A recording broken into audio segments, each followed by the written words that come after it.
నమస్తే, welcome to nationalist hub. Chilkur Balaji ఆలయ ప్రధాన అర్చకులు రంగరాజన్ గారిపై ఉన్మాదులు దాడి చేశారు. రామరాజ్యం అనే పేరిట ఒక సంస్థను నెలకొల్పి ఉన్మాదంగా ఒక అర్చకుడి పైన దాడి చేయడమే కాదు, దుర్భాషలాడడము అండ్ అంతేకాదు ఒక ఆల్టర్నేట్ రాజ్యాన్నే స్థాపిస్తామన్నట్టుగా, ఇది రామరాజ్యం అన్నట్టుగా వాళ్ళు కొన్ని వీడియోలు కూడా చేశారు. ఒక వెబ్సైట్ కూడా రన్ చేస్తూ ఉన్నారు. అవన్నీ చూస్తూ ఉంటే ఈ హిందుత్వ పేరిట ఒక అలజడిని సృష్టించే ప్రయత్నం జరుగుతోందా? నిజానికి హిందుత్వవాదులు కూడా ఈ ఇష్యూ జరిగిన తర్వాత సోషల్ మీడియాలో కానివ్వండి, చాలామంది కమెంట్లు చేస్తున్న వాళ్ళు లేదా పోస్టులు పెడుతున్న వాళ్ళని చూస్తూ ఉంటే, రంగరాజన్ గారిపై దాడిని ముక్తకంఠంతో ఖండిస్తున్న వాళ్ళు పూర్తిగా హిందూ సమాజం అంతా ఆయనకు మద్దతుగా నిలిస్తే, కొంతమంది హిందుత్వ పేరిట ఉన్న వ్యక్తులే, కొంతమంది హిందూ వాదులే ఆయన రంగరాజన్ గారి సెక్యులర్ ధోరణి గురించి మాట్లాడడము, లేకపోతే ఇంకోటి మాట్లాడడం, ఈ రామరాజ్యం పేరిట ఉన్నటువంటి ఈ రామరాజ్యాన్ని వెనకేసుకొచ్చే పరిస్థితుల్లో కూడా కొంతమంది పోస్టులు పెడుతున్న వాళ్ళు ఉన్నారు. నిజానికి హిందుత్వ అంటే ఏంటి? ఈ హిందూ ధర్మాన్ని పరిరక్షించే విషయంలో రాష్ట్రీయ స్వయం సేవక్ సంఘ్ మొదటి నుంచి ఎన్నో ఒడిదొడుకులను ఎదుర్కొని ఎంతో కష్టంగా చాలా రకాలుగా, నిజంగా చెప్పాలంటే హిందూ సమాజాన్ని సంఘటితపరచడంలో కార్యోన్ముఖులైనటువంటి అనేక మంది ప్రచారక్ పరంపర మనకు తెలుసు. సో అట్లాంటిది ఈరోజు ఈ ఫ్రింజ్ ఎలిమెంట్స్ గురించి మనం ఎట్లా అర్థం చేసుకోవాలి?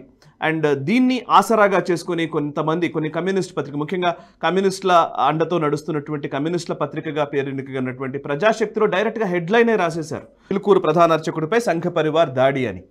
సో ఇది ఇంత సంఘ పరివార్కి దీనికి ఎందుకు లింక్ చేస్తూ ఉన్నారు? ఇట్లాంటి అనేక విషయాల గురించి మనం మాట్లాడబోతున్నాము. అసలు నిజానికి ఈరోజు హిందూ సమాజం ఏది కరెక్ట్ ఏది తప్పు అని ఒక రకంగా ఒక సంఘర్షణలోకి వెళ్ళిపోతున్న సందర్భంలో ప్రచారకగా తన జీవితాన్ని ధారపోసినటువంటి వ్యక్తి, నాకు గురువు, ఈ జాతీయవాదం గురించి ఎంతో కొంత ఈరోజు మాట్లాడగలుగుతున్నాను అని అంటే, దానికి నిజంగా నాకు మెంటర్స్ జాబితా తీస్తే అందులో ప్రముఖమైన వ్యక్తిగా ఉన్నటువంటి వ్యక్తి రాకా సుధాకర్ గారు. వారు తన జీవితాన్ని ఒక 12-13 సంవత్సరాల పాటు అస్సాంలో ఉండి హిందూ సంఘటన కోసం పనిచేశారు, దేశం కోసం పనిచేశారు, ధర్మం కోసం పనిచేశారు.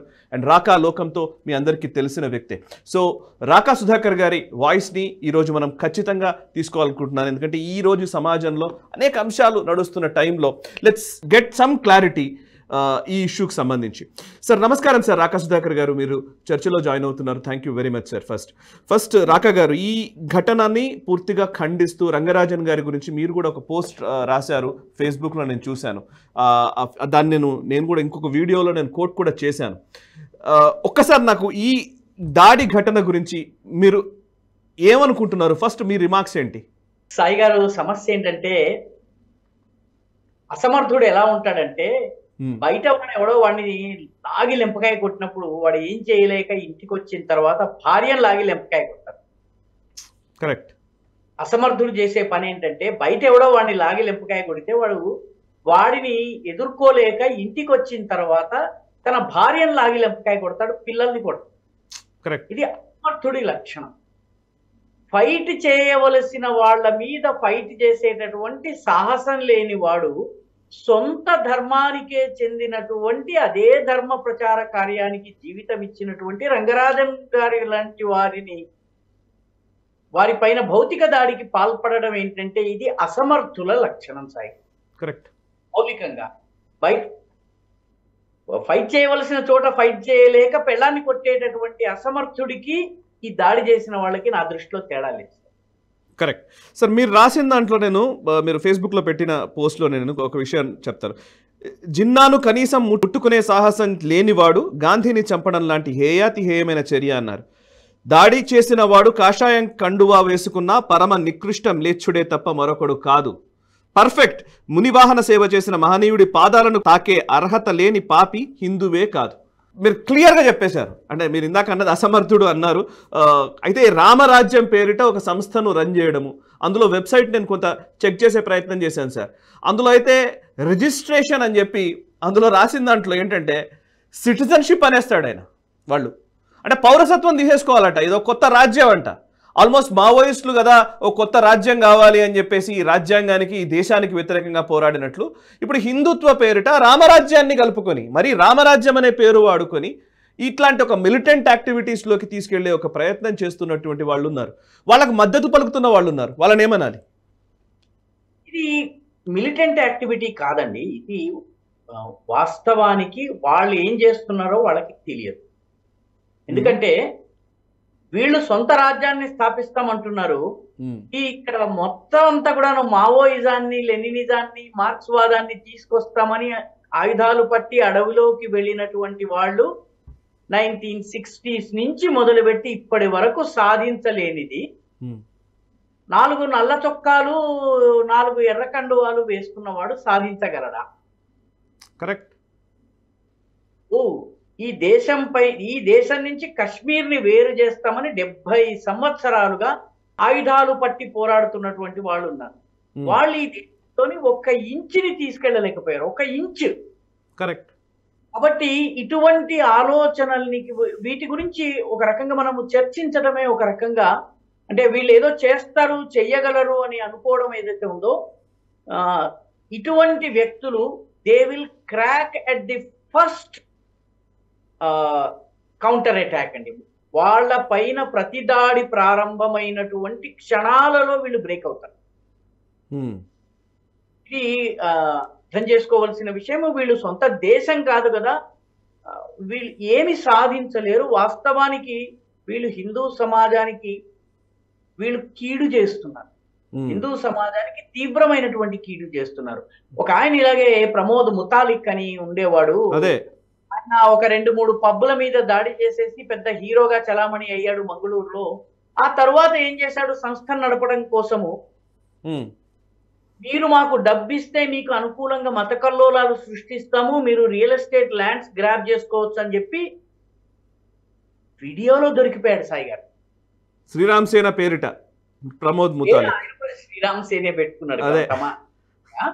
అంటే నేను ఈ ఉదాహరణ ఎందుకు చెప్తున్నానంటే, ఒక సంస్థని నడిపించటము, దీర్ఘకాలము దానిని ముందుకు తీసుకెళ్లడము, ఆ సంస్థని బిల్డప్ చేయడము, తర్వాత ఇవి చెయ్యాలన్నప్పుడు ఈ సంచలనాల ఆధారంగా సంస్థలు నిర్మాణం కావు సాయి.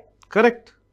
సంచలనాల ఆధారంగా సంస్థలు నిర్మాణం కావు. సంస్థలు త్యాగాల వల్ల నిర్మాణం అవుతాయి. సంస్థలు పరిశ్రమ వల్ల నిర్మాణం అవుతాయి. సంస్థలు మొత్తము చెమటోడ్చి రోజులకు రోజులు, ఏళ్లకేళ్లు పనిచేసే వాళ్ళ వల్ల నిర్మాణం అవుతాయి. శ్రీరామ్ సేన ఏం జరిగిందో మనం చూసాం. శ్రీరామ్ సేనలో మీకు మా సంస్థ నడుపుకోవడానికి మాకు డబ్బులు కావాలి, మీకు మత కల్లోలాలు అయితే ల్యాండ్ గ్రాబ్ చేసుకోవచ్చు, కాబట్టి నేను మీకు మత కల్లోలాలు సృష్టిస్తాను, మాకు ఇంత డబ్బిస్తే నేను కమ్యూనల్ రైట్స్ చేస్తానని చెప్పాను ఆయన. ఇంకొక పాయింట్ ఉంది. ఇప్పుడు మీరు అన్న దాంట్లో నేను కూడా ఒక వీడియోలో కోట్ చేశాను సార్. యాక్చువల్లీ ప్రమోద్ ముతాలిక్ శ్రీరామ్ సేన చేసింది ఏంటి, అండ్ వెస్ట్ బెంగాల్ ఎలక్షన్స్ టైంలోనే ఒక స్వామి ఆయన వచ్చి త్రిశూలాలు చేతబూనండి, ఇంకా రెడీ అయిపోండి, రామరాజ్యం వచ్చేసింది, ఇంకా మనం దాడి చేయాలన్నారు. ఆ ఎలక్షన్స్లో జరిగిన ఫలితాలు మనకు తెలుసు, మీరు కూడా విశ్లేషించారు నేషనల్ స్టబ్లో కూడా. అంటే ఇట్లాంటివన్నీ ఇప్పుడు ఈరోజు ఈ ఇష్యూ జరిగినప్పుడు కొంతమంది హిందుత్వ పేరిట మాట్లాడుతున్నటువంటి వ్యక్తులు, హిందువులమని చలామణి అవుతున్నటువంటి వ్యక్తులే రంగరాజన్ గారు ఎక్కడో అన్ని మతాల సారం ఒకటే అన్నారు, సో అంటే ఆయన విషయంలో కొంత ఆలోచించాలి. అన్ని మతాల సారం ఒకటే అనడం కూడా తప్పైపోయింది. వాళ్ళ సమస్య ఏంటంటే అన్ని మతాల సారం ఒకటేనా, అన్ని మతాలు ఒకటేనా, సెక్యులరిజం అనే మాట కూడా తప్పైపోయిన పరిస్థితి. ఇప్పుడు మహాత్మా గాంధీ గురించి ఒక మాట మాట్లాడారనుకోండి, ఇమ్మీడియట్లీ అంటే నిజానికి ఆ ఇష్యూ ఏంటి, ఏ స్థాయిలో మాట్లాడుతున్నారో అనే ఆలోచన కూడా లేకుండా విమర్శిస్తున్న వాళ్ళు పెరిగిపోయారు. అండ్ మొన్న ఆర్ఎస్ఎస్ సర్సంఘచాలక్ మోహన్ జీ భగవత్ గారు ఈ మందిరాల, ప్రతి మసీదు దగ్గర కూడా ఈ మందిరాల గురించి వెతక్కండి అని మాట్లాడినప్పుడు పెద్దగా కాంట్రవర్సీ క్రియేట్ చేసిన వాళ్ళు ఉన్నారు. ఒక ఐపీఎస్ అధికారి అయితే ఏకంగా ఈ ఆర్ఎస్ఎస్ టార్గెట్గానే ఆయన మాట్లాడుతూ ఉంటాడు, రిటైర్డ్ ఐపీఎస్ సుబ్రహ్మణ్య స్వామి గురించి తెప్పనక్కర్లేదు. సో ఇప్పుడు ఇట్లాంటి వాళ్ళు వచ్చినప్పుడు మీరు ఇందాక అన్నారు త్యాగాల పునాదులపైన సంస్థలు నిలబడతాయి, ఒక సిద్ధాంతం ముందుకు సాగుతుంది అని. త్యాగధనులందరూ నిజానికి కామ్గా ఉన్నారు, వాళ్ళ పని వాళ్ళు చేసుకుంటూ వెళ్ళిపోతున్నారు. ఆర్ఎస్ఎస్ ప్రచారక వ్యవస్థ చూస్తూ ఉంటే ఇట్లా మోకరిల్లిపోవాలనిపిస్తూ ఉంటుంది. కానీ ఇట్లాంటి ఫ్రింజ్ ఎలిమెంట్స్ ఇష్టం వచ్చినట్టుగా మాట్లాడడం వల్ల హిందూ సొసైటీ కన్ఫ్యూజన్కి గురవుతుంది కదా. సో మీరు ఒకసారి దాని గురించి ఏం చెప్తారు? హిందూ సొసైటీ కన్ఫ్యూజ్ కాదు సాయి. అంతేనా? ఓకే. సొసైటీ అంత పరిపక్వమైనటువంటి, అంత విచక్షణాపూరితమైనటువంటి సమాజము మరొకటి లేదు సాయి గారు. ప్రపంచ చరిత్రలో ఇంత అద్భుతమైనటువంటి సమాజము మరొకటి లేదు. 1200 సంవత్సరాల అణిచివేత తరువాత కూడా తన మూలాల్ని కోల్పోకుండా నిలబడగలిగింది ఈ సమాజము. ఈ సమాజము గ్రీకులు, హూణులు, శకులు, స్కైథియన్లు, పార్థియన్లు, బ్యాక్ట్రియన్లు, ఆ తర్వాత మొఘలులు, పఠాన్లు, తుర్కులు, ఖిల్జీలు, బ్రిటిష్ వాళ్ళు, డచ్ వాళ్ళు, పోర్చుగీస్ వాళ్ళు, ఎంతమందిని సహించి ఈ సమాజము 1200 సంవత్సరాల తర్వాత కూడా తన స్వత్వాన్ని కోల్పోకుండా ఉంది. ఇంత మెచ్యూర్ సముదాయము, ఇంత అద్భుతమైనటువంటి సముదాయము అంత తొందరగా ఒక 25 మందో నల్ల చొక్కాలు ఎర్ర కండువాలు వేసుకున్న వాళ్ళు, లేకపోతే నాది ఫలానా ధర్మము అని చెప్పేవాళ్ళు, నాది ఫలానా ఈ ధర్మము, నాది ఫలానా ఆ రాజ్యము, ఈ రకంగా చెప్పేటటువంటి వాళ్ళ వల్ల ఈ సముదాయము మారదు. మీరు పశ్చిమ బెంగాల్ ఉదాహరణ ఇచ్చారు. దేశవ్యాప్తంగా ఈ హిందూ సమాజం యొక్క స్వరూపాన్ని కానీ, స్వభావాన్ని కానీ, దీని యొక్క వైచిత్రిని కానీ, దీని వైశిష్ట్యాన్ని కానీ అర్థం చేసుకోలేనటువంటి వాళ్ళు ఎవరైతే ఉన్నారో, ఈ హిందూ సమాజము ఇట్స్ అ ఫైటింగ్ కమ్యూనిటీ. పోరాడుతుంది. ఎంత పోరాడుతుందంటే, కాశీలో నువ్వు జిజియా పన్ను కడితేనే కాశీకి వచ్చి విశ్వనాథుడి దర్శనం చేసుకోవచ్చునని చెబితే, యావత్ ఆస్తిని కరిగించి కాశీలో విశ్వనాథుడి దర్శనం కోసము వచ్చి దర్శనం చేసుకు వెళ్ళింది. కుంభమేళాలో ఇదే ప్రయాగలో బ్రిటిష్ వాడు ₹1 సుంకము కట్టిన వాడు మాత్రమే గంగలో స్నానం చేయవచ్చు త్రివేణి సంగమంలో అని బ్రిటిష్ వాడు చట్టం పెడితే, చాలా మందికి తెలియదు ఈ విషయం. బ్రిటిష్ వాడు చట్టం పెడితే ఆ రోజుల్లో ₹4 ₹3 నెలసరి ఆదాయం ఉన్నటువంటి వ్యక్తులు ఇళ్లను అమ్ముకుని, తమ ఆస్తుల్ని అమ్ముకుని కూడా ₹1 పోగు చేసుకొచ్చి స్నానం చేశారు సాయి గారు.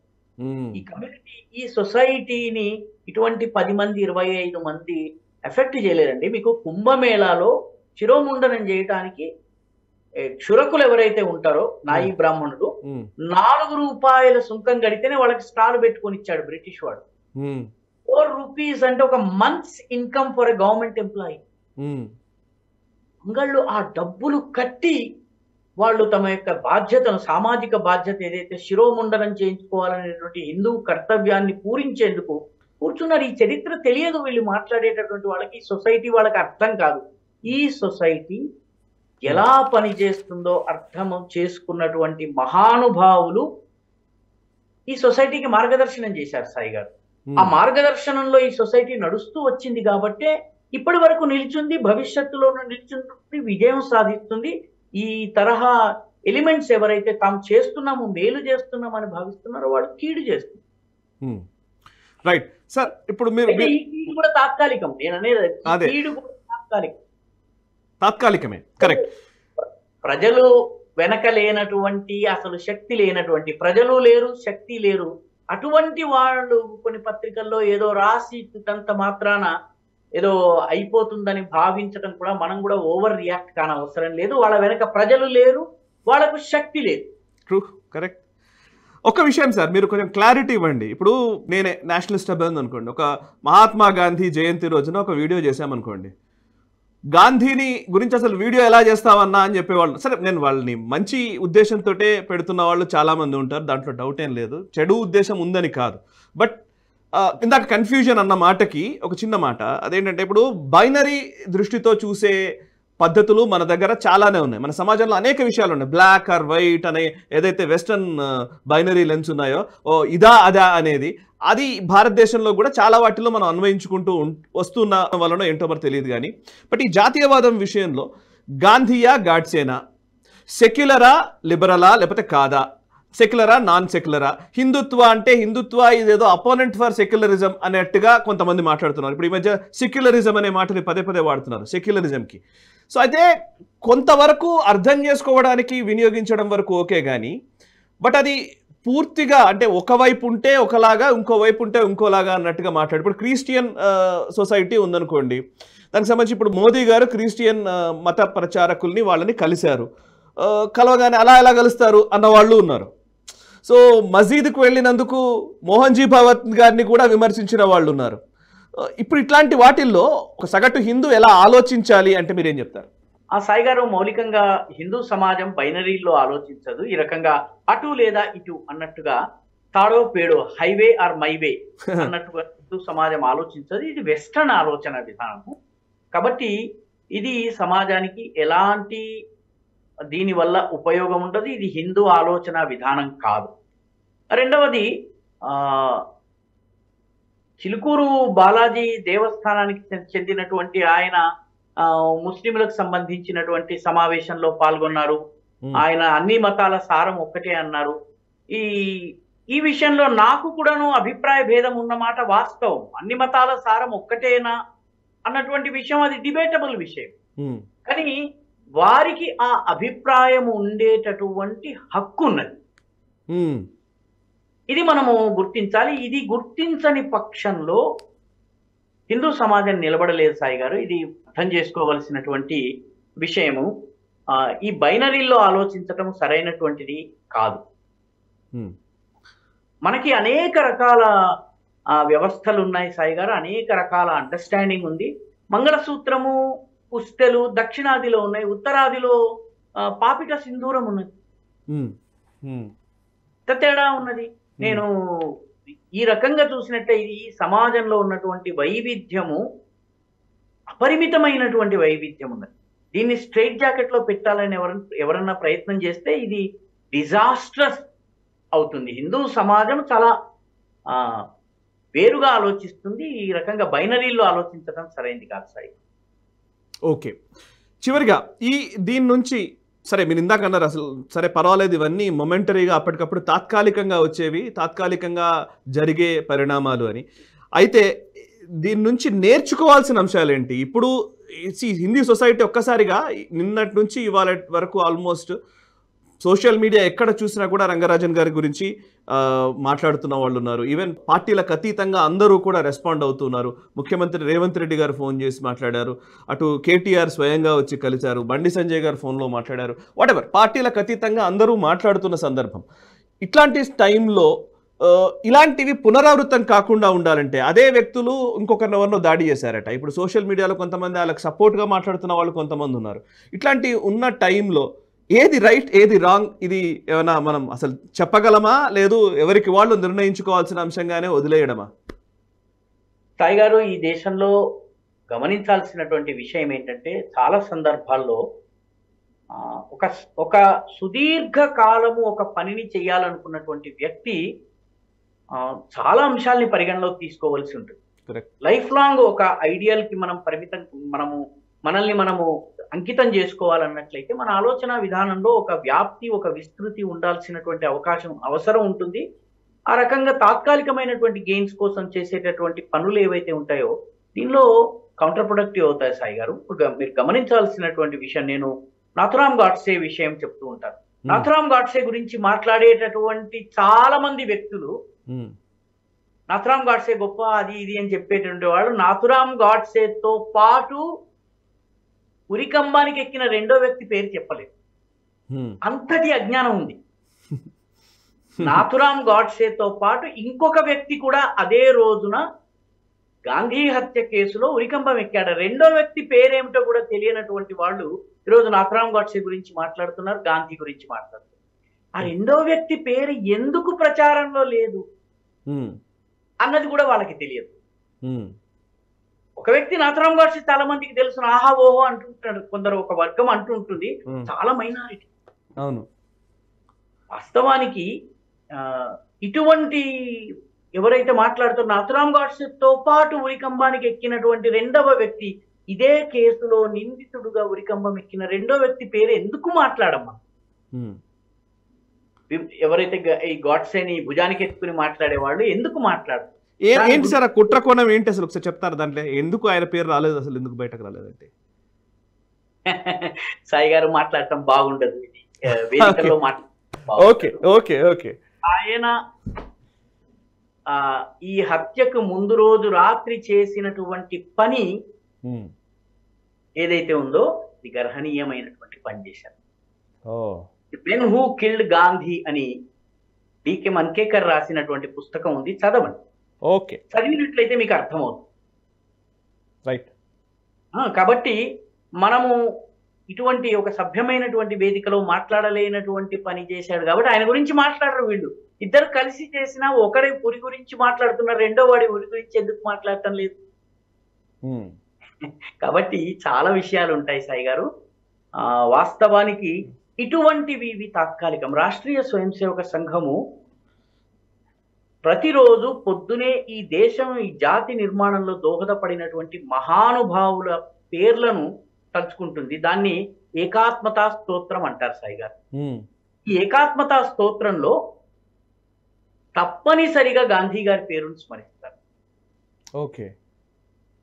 మహాత్మా గాంధీ రేవచ అన్నటువంటిది ఆర్ఎస్ఎస్ లో తప్పనిసరిగా మహాత్మా గాంధీని డాక్టర్ హెడ్గేవార్ గాని, గురూజీ గాని, రజ్జుభయ్య అంటే రాజేంద్ర సిన్హజీ గాని, సుదర్శన్ జీ గాని, లేకపోతే మోహన్ భాగవత్జీ గాని, బాలాసాహెబ్ దేవరస్ గాని, ఇంతమంది సరసంగ చాలకులు, ఇంత పెద్ద వ్యవస్థ మహాత్మా గాంధీని ఎందుకు స్మరిస్తున్నారు? దే విల్ ఆయన కాంట్రిబ్యూషన్ ఏంటో వాళ్ళకి తెలుసు కాబట్టి, గాంధీ యొక్క గొప్పతనం ఏంటో తెలుసు కాబట్టి, ఆయన మహాత్ముడు కాబట్టి ఆయన పేరుంది. ఓకే. ఆర్ఎస్ఎస్ ప్రాతస్మరణంలో గాడ్సే పేరు లేదు. విమర్శించే కమ్యూనిస్టులు దయచేసి తెలుసుకోవాలి, వాళ్ళకి కమ్యూనిస్టులకు అధ్యయనమే లేదనుకోండి. ఆర్ఎస్ఎస్ ప్రతిరోజు గాంధీని తలుచుకుంటుంది, గాడ్సేని తలుచుకోదు. కాబట్టి ఈ సొసైటీ ఏదైతే ఉందో ఈ సొసైటీని అర్థం చేసుకోవాల్సిన అవసరం ఉంది. నిదానంగా ఒక్కొక్క మెట్టు అధిరోహించినప్పుడు మాత్రమే మీరు విజయ శిఖరాలకి చేరుతారు. ఈ రకమైనటువంటి తొందరపాటు, చేసిన పనిని వీడియోలో పెట్టేసుకుని హడావిడి పడి చేసేటటువంటి వ్యక్తులు ఎవరైతే ఉన్నారో వాళ్ళ పతనము తప్పనిసరి. ఎందుకంటే సంస్థ నిర్మాణంలో ఎప్పుడు కూడానండి మీకు చెప్పాలన్నట్లయితే ఒక చెట్టు పైకి ఎంత ఎదిగినట్టు కనిపిస్తుందో అంతకన్నా ముందు అది అంత లోతుకి వెళ్తుంది సాయి గారు. Perfect sir. అంత లోతుకి వెళ్లే సమయంలో, ఆ చెట్టు లోపలికి వెళ్తున్నటువంటి సమయంలో, వేళ్లు నేలను తొలుచుకుంటూ వెళ్తున్నటువంటి సమయంలో, రాళ్లను బండల్ని చీల్చుకుంటూ వెళ్తున్న సమయంలో, నీటి తుక్క కోసం అది మైళ్ళ తరబడి వ్యాపిస్తున్నటువంటి సమయంలో అది కనిపించదు. సంస్థను నిర్మాణం చేయవలసినటువంటి వ్యక్తి పునాదిని గట్టి చేయాలి. పునాది లేనటువంటి ఇటువంటి ఈ ఫ్రింజ్ ఎలిమెంట్స్ ఏవైతే వస్తున్నాయో, ఇది మకలో పుట్టి పుబ్బలో చనిపోయేటటువంటి వీటి గురించి పెద్దగా వరి కానవసరం. Perfect sir. అదే విధంగా దీర్ఘకాలము పనిచేయాలనుకున్నటువంటి వ్యక్తి సాధనగా తపస్సుగా జీవితాన్ని మార్చుకుంటే మాత్రమే చేయగలుగుతాడు. అప్పటికప్పుడు అగ్గిపుల్లలాగా భగ్గుమని మండేటటువంటి వ్యక్తి ఏమి సాధించలేడు. మీకు ఒక చిన్న ఉదాహరణ చెప్పి నేను ముగిస్తాను సాయి గారు. దేశ విభజన సమయంలో దేశము అఖండ భారతము విఖండితమైంది. దాదాపు 2 కోట్ల 3 కోట్ల మంది శరణార్థులయ్యారు. ఎన్ని లక్షల మంది అపహరణకు గురయ్యారో, రేపుకి మానభంగానికి గురయ్యారో ఎవరికీ తెలియదు. ఎంతమంది చనిపోయారో తెలియదు, ఎంతమంది శరణార్థులయ్యారో తెలియదు. నిన్నటి కోటీశ్వరుడు నేడు కటిక పేదగా ఢిల్లీ పేమెంట్ల మీద పడుకున్నాడు. ఇది 1947లో జరిగింది సాయి గారు. ఓకే. 1952లో ఈ దేశానికి మొట్టమొదటి ఎన్నికలు జరిగింది, సార్వత్రిక ఎన్నికలు. 1952లో ఉత్తర భారతదేశంలో ఢిల్లీలో, పంజాబ్ 2 ముక్కలైంది. Including Punjab, including Jammu Kashmir, including all these places, Gujarat, Rajasthan, ఎక్కడ కూడాను, ఢిల్లీ, హర్యానా, అప్పట్లో హర్యానా పంజాబ్ లో అంతర్భాగం, హిమాచల్ అసలు లేనే లేదు. ఈ ఎక్కడ కూడా హిందుత్వము గాని, దేశ విభజన గాని ఎలక్షన్ ఇష్యూ కాలేదు. 1947లో విభజన జరిగితే 1952లో 4 years లో శరణార్థులు ఎందుకు మర్చిపోయారు? గాంధీ హత్య ఒక ఇద్దరు చేసిన తప్పిదం వల్ల. ఒక్కడ చేసిన తప్పిదం అన్న పదం నేను వాడను, ఇద్దరు చేసిన తప్పిదం. ఆ రెండో వ్యక్తి పేరు కనుక్కోండి. అదే ఇద్దరు చేసిన తప్పిదం కారణంగా ఇది జరిగింది. ఎందుకంటే ఇంత పెద్ద ఇష్యూ ఎలక్షన్ టైంకి నాన్ ఇష్యూ కావడానికి కారణం ఏంటంటే వీళ్ళు చేసిన తప్పిదం.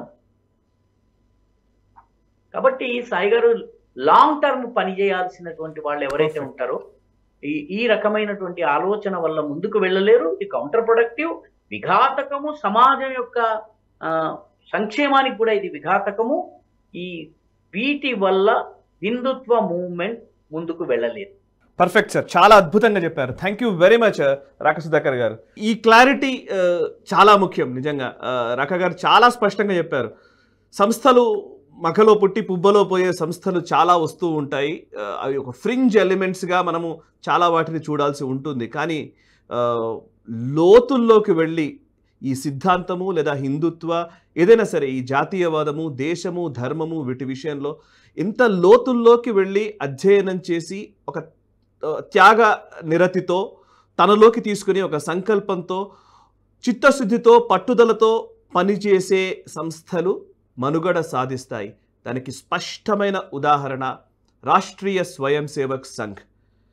ఎప్పుడో 1925లో పుట్టినటువంటి ఆ సంస్థ అనేక ఒడిదొడుకులను ఎదుర్కొని ఎందరో త్యాగ ధనులని ఈ సమాజానికి, ఈ జాతికి ఇచ్చి వారి ద్వారా హిందూ సంఘటనకి కార్యోన్ముఖుల్ని చేస్తోంది.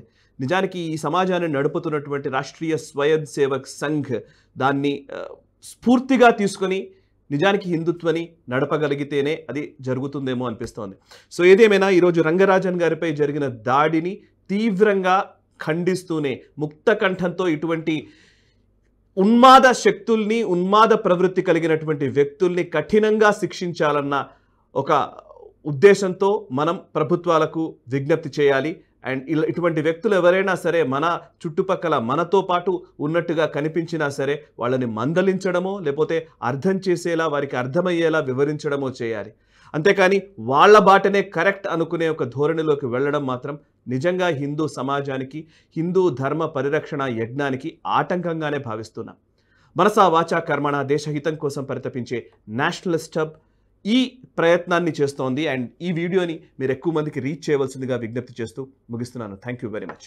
ఈ వీడియో మీకు నచ్చినట్టయితే లైక్ చేయండి, 10 మందికి షేర్ చేయండి. అలాగే కామెంట్ల రూపంలో మీ అభిప్రాయాలను మాతో పంచుకోండి. Nationalist hub group of channels ను సబ్స్క్రైబ్ చేసుకుని తెలుగునాట జాతీయవాద జర్నలిజాన్ని ప్రోత్సహించండి. ఈ వీడియో కింద ఉన్న బెల్ ఐకాన్ పై క్లిక్ చేయడం మర్చిపోవద్దు.